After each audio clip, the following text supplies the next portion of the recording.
Now I want to ask you a question. You want to improve soil on your food plots. You want to be a good steward of the land. But are you a deer hunter? Or do you want to improve the soil at all costs, even if it hurts your deer hunting? Are you an actual deer hunter first? I don't think it's a bad thing to be a deer hunter first, because you can be a good steward of the land, a conservationist, you can improve the soil, improve your habitat, and still have good deer hunting. You should never sacrifice deer hunting just to improve something when it can be done slowly over time. And I say slowly. I'd really like you to check out improving poor soils for deer or for whitetails, for food plots. If you look that up, and we'll have the link in the description, that article I wrote years ago, probably mid-2000s. I wrote it for the Quality Deer Management Association in Quality Whitetails about 20 years ago, right around that time frame, maybe 18 years ago. And I took soil tests on my property in the UP, carved out 8 acres of food plots, and I'll tell you the soil was bad. A lot of the pHs were anywhere from 4.1 to 5.1, somewhere around there. So really bad all the way around. They required 4 tons of lime per acre. That was all 50-pound bags. A ton every 3 years after that, so tons and tons of lime overall. What was interesting, my initial soil recommendations, the fertilizer recommendations, were over 600 pounds per acre in some properties, or some areas, and that was even with adding the 4 tons of lime per acre. It was still 600 and some pounds per acre because the soil was so bad. I couldn't afford it. So I put out 200 pounds per acre. That's a max, maybe 250, but I couldn't afford that kind of fertilizer payment 20 years ago. And so, let alone time. I mean, even time now to put 650 pounds out, really difficult for the amount of time that we have to work with. What I found was in 9 months on one plot, the soil improved from 4.7 to 6.0. I had another plot that over a 3-year period improved from 4.1 to 6.9. If you look in that article, you can see the exact numbers in there that I'm referencing for different plots, different time frames.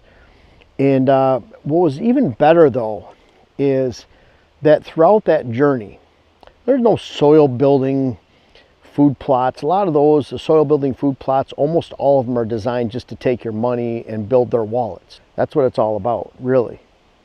And I'll tell you how I built the soils, but if you look in that article, the parts per million increased up to 20-fold in a matter of a year to 3 years, whichever kind of nutrient you look at. It was incredible.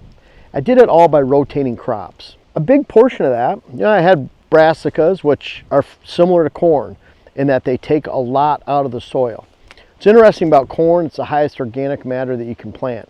But corn takes years to break down in the soil, so it takes nutrients to break it down, no different than sorghum. I see some sorghum soil builders, horrible, designed to take your money and put it in someone else's pocket. Horrible soil builder. Yes, it builds organic matter, but it's not fine organic matter. What that means, it's not usable. It takes years to break down, no different than putting a bunch of sticks on the ground and putting debris after logging. It takes years to break down that, and it's no different than 6-foot-high rye. If you let it go, we kill ours in the spring. We mow it down because we don't want rye 5 feet tall, because even if you take that down and work it into the soil, it takes years to break down. Buckwheat is the magic planting. Now in some areas where you have small food plots, I had 8 acres of food plots up in the UP of Michigan, but even when I had 2, there weren't a lot of deer up there, and they'd let the buckwheat get to full height, mature height. Even when I had 8 acres and I had more deer, they'd let it get to full height. But if I had a half acre there and I built the deer herd up, it wouldn't get to full height. But this buckwheat is one of the best soil builders you can have. Around here with these hills, limits erosion. Because it produces a full smother crop canopy, then it takes any weeds that would be growing in here. For one, it shades out and kills some of them, makes them dormant, but it smothers those weeds out. It also helps keep moisture in the ground, but it's fine organic matter. All these leaves, when they get older, these are over 80% moisture. So you can take this, wad it up into a tiny little pea-sized ball because it's all moisture. You squeeze that. Look at all that green that's coming out. You see how wet that leaf is? It just turns to mash like spinach. So when this dries out, if you incorporate it into the soil, It helps build the soil, but it's fine organic matter, so it's used right away by other plants. And I'll see what I can do with a little bit older plant here, like this one right here. But when you pull these out, on a mature plant that's 3 or 4 feet tall, that root ball will be about right here. But you can see these tentacles hanging down. It's no different on a more mature plant. That's all fine organic matter. It builds the soil. That and rye, not letting the rye get old in the summertime, rotating those 2 crops, that's all it took to build the soil. Even when I had buckwheat on one side and clover growing on the other, the clover was a great soil builder. If I had brassica during the fall on all of it, but then I ran the buckwheat the following summer, what I found is there was an appreciable gain year to year. So it wasn't like I was just raping the soil, spraying it down, killing all the vegetation, not putting anything in its place, and just having a crop like corn or brassica on it every year that just takes and takes and takes, and never adding back. Instead, I was always rotating like I am right now. I always had buckwheat during the summertime, and what I found year after year after year, I repeated soil tests, was that the soil kept improving by leaps and bounds, to the point where I had weed concerns more towards the end at year 8 and year 10, because the soil improved so much. All of a sudden, it's amazing when you improve the soil how many weeds can come in. You know what's pretty cool looking at all of this? I planted what I thought was best for the deer herd and to give them their needs during the fall. I still improved the soil by working on it during the summertime. I never fooled myself into thinking that, boy, I'm going to plant a bunch of great stuff during the summertime and build a great herd. No, I found out years and years ago, decades ago, that you build a herd during the fall, not the summertime. They have more food than they need during the summertime. You can't compete. You can't improve the health of the herd. You need to get that really set in your head. And if you do it so slight that it doesn't matter. However, if you take from your fall and winter crops and put it into summer, now you did a disservice. You definitely hurt the deer then. So by rotating crops, putting good cover crop, and buckwheat is incredible during the summertime. Then that leads into the fall. You plant your fall crops, and even then we're mindful. Our big boost brassica, why do we call it big boost? Because it has a higher percentage of tillage radish. Tillage radish is one of the best soil builders that you can have out there. Even our fall power green, there's buckwheat, there's rye, there's peas. Peas put a lot of nitrogen into the soil. There's vetch, which puts a lot of nitrogen into the soil. We have a annual clover in that this year, which puts a lot of nitrogen back in the soil. So I'm using a lot of soil builders within those two even. And then you're using the buckwheat. Really cool about all of that, using those same formulas going back to the late 90s into the early 2000s, and building the soil, working with a soil extension agent to do so. Not only did I improve the soil, not only did I not sacrifice my hunting, but you know what happened to those fertilizer costs? Instead of 650 pounds per acre, they magically went down to 200 or less, 175, by just rotating those crops. So a significant drop in fertilizer costs by using buckwheat, clover, soil building fall plantings, and just rotating. It's as simple as that. Hey guys, back to the video in a second, but we have some new seed dealers so you don't have to pay for shipping. Harvey's, Carson City, Michigan. They should have a full supply by the end of the week. Nelson Ag, Viroqua, Wisconsin, Prairie du Chien, Wisconsin.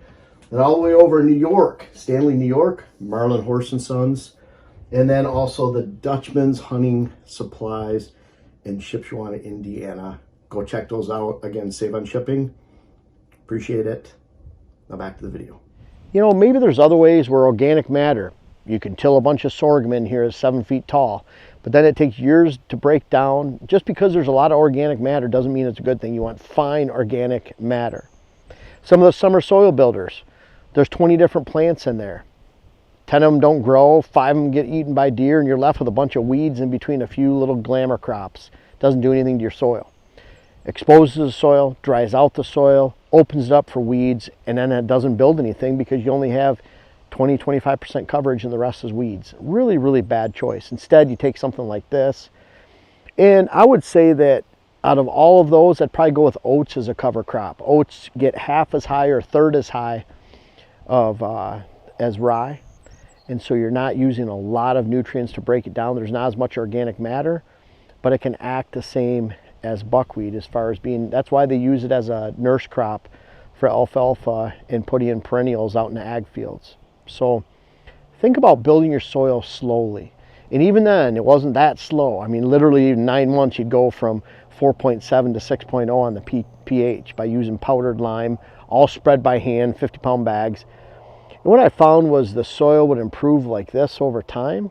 Maybe it didn't improve like this, but by improving slowly over time or at a modest pace, then I was able to protect my deer hunting, which is why I bought the land in the first place. I didn't buy the land to improve the soil.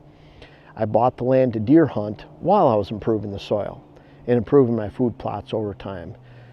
Think smart about improving your soil. Take into the big picture of why you bought the land in the first place, when the deer need it the most, their health in the fall and in the winter time. And I think when you look at all concerns, whether it's your pocketbook, your soil concerns, your deer concerns, the health of the deer and the health of your hunt, you'll find that by rotating crops like this and being mindful of what you plant in the fall, not planting crops like brassica or corn that take from the soil, sorghum in the same spot, you're rotating, putting in a good summer cover crop, then you too can have not only great soil, but a great hunt. And that's not a bad thing. Look at it that way. Try to be smart about soil building. Use these tips that have worked for decades for me, published even in Quality Whitetails for the QDMA. And I think you'll enjoy your land a lot better, more quickly, knowing you can have a deer hunt, a great deer hunt, and great soil at the same time. Hey everyone, thank you so much for watching the video. I appreciate you watching the videos. We have over 600 articles on whitetailhabitatsolutions.com. It's all free. And I also appreciate those of you that check out our books. I have 5 books starting from 2012. We have web classes on the site, whitetailhabitatsolutions.com. Check out Pure Wildlife Blends. I really appreciate you guys that have already purchased our seed. We've had thousands of people. We've shipped to 48 states. We have digital land management through whitetailstrategy.com. That's taking all these ideas and concepts I put in the YouTube videos and digitally transforming your land for you. And then finally, we have our clients and client visits. We'll visit over 300 clients as a group this year. We visit anywhere in the country. Boots on the ground is always the best, but we have a lot of ways to help you, from free to client visits and all in between. Check us out again, whitetailhabitatsolutions.com, Pure Wildlife Blends, and whitetailstrategy.com.